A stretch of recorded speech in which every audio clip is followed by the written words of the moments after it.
Hey guys, today I wanted to talk about the 2020 presidential election and specifically Kamala Harris and her effects on the Biden ticket being chosen as his vice president. So yesterday, Joe Biden did choose Senator Kamala Harris from the state of California to be his running mate for the 2020 presidential election, which means that if Joe Biden wins the election, Kamala Harris would become the vice president of the United States, becoming the first woman and first African American or first Asian American vice president in the United States.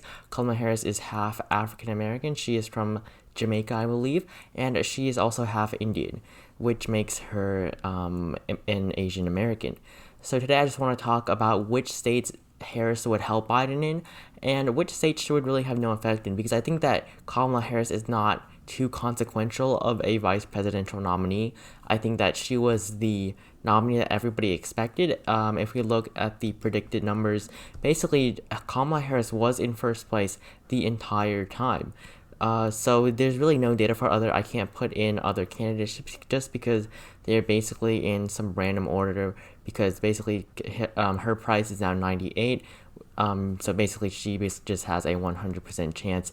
These are all 1 cent, as you can see down here, and even Joe Biden seems to be on that list. But before that, the second place, or I think even first place candidate for vice president unpredicted was Susan Rice. She recently was floated around being the actual nominee. However, this of course is not the case, but I think Susan Rice will definitely play a major role in the Biden administration. Definitely will be in his cabinet, in my opinion. I think that most people did think that it was going to be her in the last couple of days. However, Kamala Harris has always been one, or at worst two, on people's list. But Susan Rice, I think, will definitely play a part in the Biden administration. However, I don't think that she would have been the best vice presidential nominee, just because she's not too well known and she is not too particularly liked by some people because of how she dealt with the Benghazi incident in Lebanon. And so basically Kamala Harris 98% right now. That is basically 100%. As you can see, this is a 90-day graph. Kamala Harris has basically been leading or had a very large share this entire election cycle. And then this was, of course, yesterday. There's no new price for today. However, he does sit at 98 cents, which means that Kamala Harris, I think we all expected it to be her, and it is her. So I think that Kamala Harris really will not have that large of an effect on the election. I think that, if she chose someone like Elizabeth Warren, I think that would have a much larger impact on the election, just because Elizabeth Warren is not ideologically aligned with Joe Biden, while Kamala Harris is probably one of the nominees that Biden aligns with the most on the ideological spectrum. She is a centrist, and she was one of the more conservative Democrats in the Democratic primary. She's aligned with other people like Amy Klobuchar and Beto O'Rourke, while others like Elizabeth Warren, of course, is more aligned with Bernie Sanders. She's, of course, on the left. So I think that if he chose Elizabeth Warren, there would be a much larger effect on the electoral map, just because she could bring out the progressives that otherwise would not have voted for Biden. However, I think that Kamala Harris would also definitely be able to bring out many African American voters, because many people wanted her to not only choose a woman for vice president, but also a woman of color. And I think that Biden really should have done that. I think that if he didn't, that would have been very surprising, just because of the social unrest going around the country at the moment. Kamala Harris, an African American woman, I think would be able to do the best at unifying the Democratic Party. I think that if he were to choose someone white, as presidential nominees typically do, basically she's the first person of color ever chosen to be a major party Democratic nominee. I think that Kamala Harris would be able to bring out those African American voters who would not have voted for Joe Biden. And of course, Joe Biden really only won the Democratic primary because of African American voters in South Carolina. If they had not come out for him, if he did not win the state of South Carolina by a large margin, he had to have won it by a large margin. If he won it by a narrow margin, I think we would have had Bernie as the nominee right now. However, Biden won it by a very large margin. So it was really because of them that Biden became the Democratic nominee, because of the momentum he had coming out of South Carolina and then sweeping Super Tuesday. So I think that Kamala Harris is really just going to bring out the African American voters. So we're just going to look at the states in which there is the largest percentage of an African American population. So basically, this is the African American population of each state by percent. It's the raw numbers really don't matter too much. It's really all about the percentages here. So U.S. version on that is a territory. D.C. will almost definitely go to the Democrats. Mississippi, Louisiana, I think it will go to Donald Trump no matter what. How we see it of Georgia, I think that she will be able to help Vice President Biden the most in the state of Georgia. We look at here, Georgia, I have put as a toss-up. I think that it really could go to Donald Trump or Joe Biden. However, now Georgia with around a 31.4% African American population. I think that if Kamala Harris with Stacey Abrams, most likely, if they were to do a lot of heavy campaigning in the state of Georgia, I think definitely Georgia could flip for Joe Biden. And that would be very good for the Biden campaign. That would basically replace Michigan. So he wouldn't even need to win Michigan or Wisconsin. He can win Michigan and Pennsylvania instead.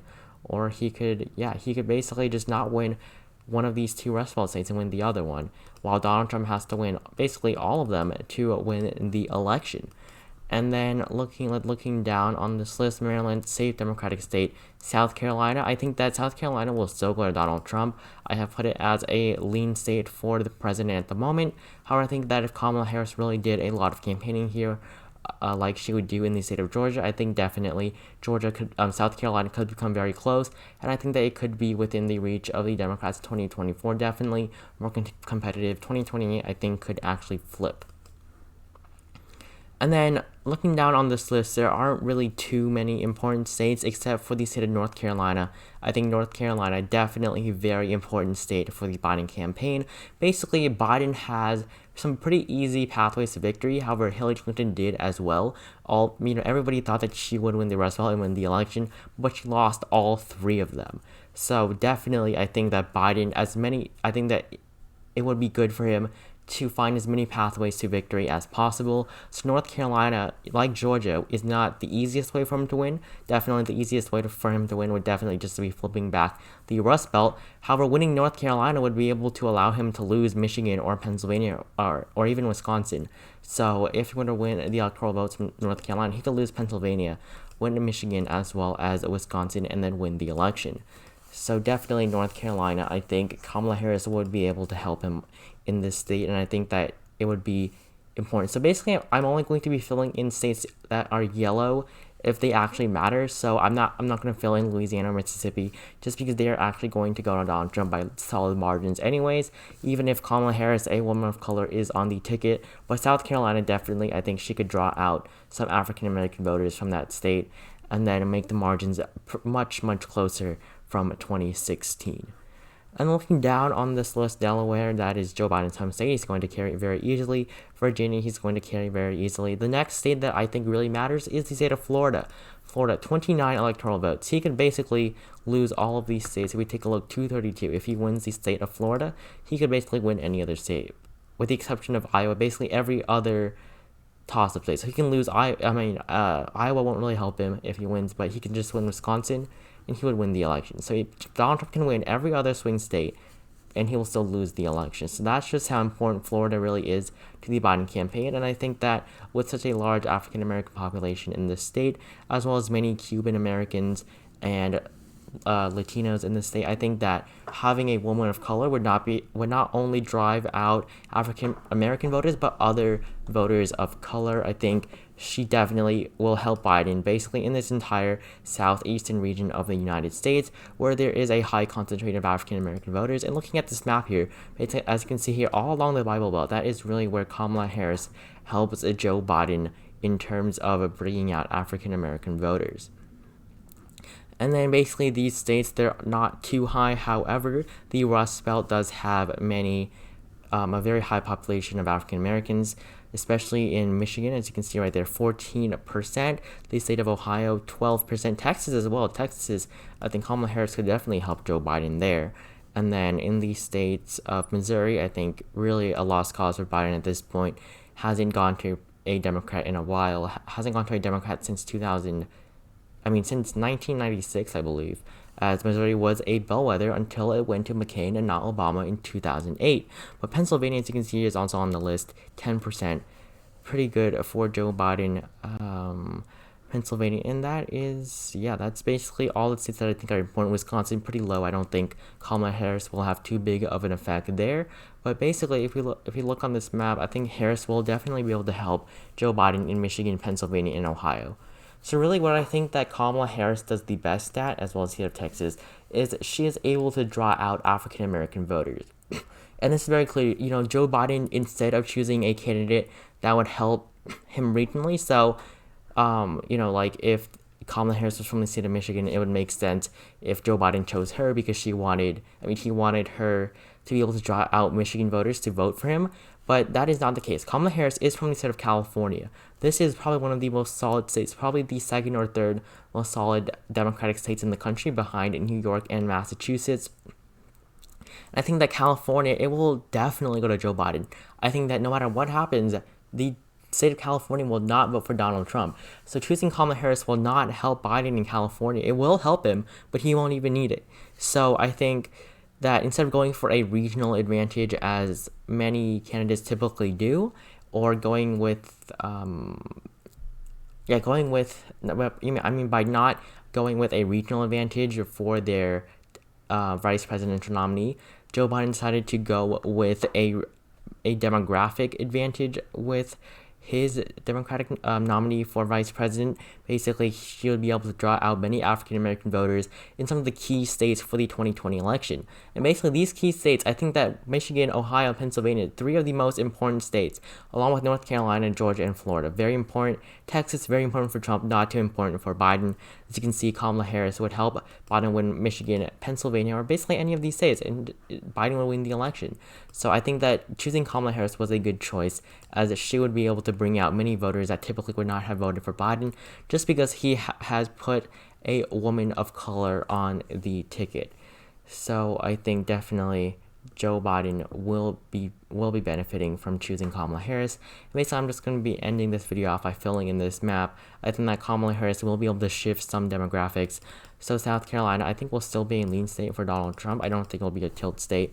Absolutely not. But I do think that the states of Louisiana and Mississippi, as well as Alabama, I think, would only become likely states for Donald Trump, just because I think that she would be able to draw out many African American voters from the states of Louisiana, Mississippi, and Alabama.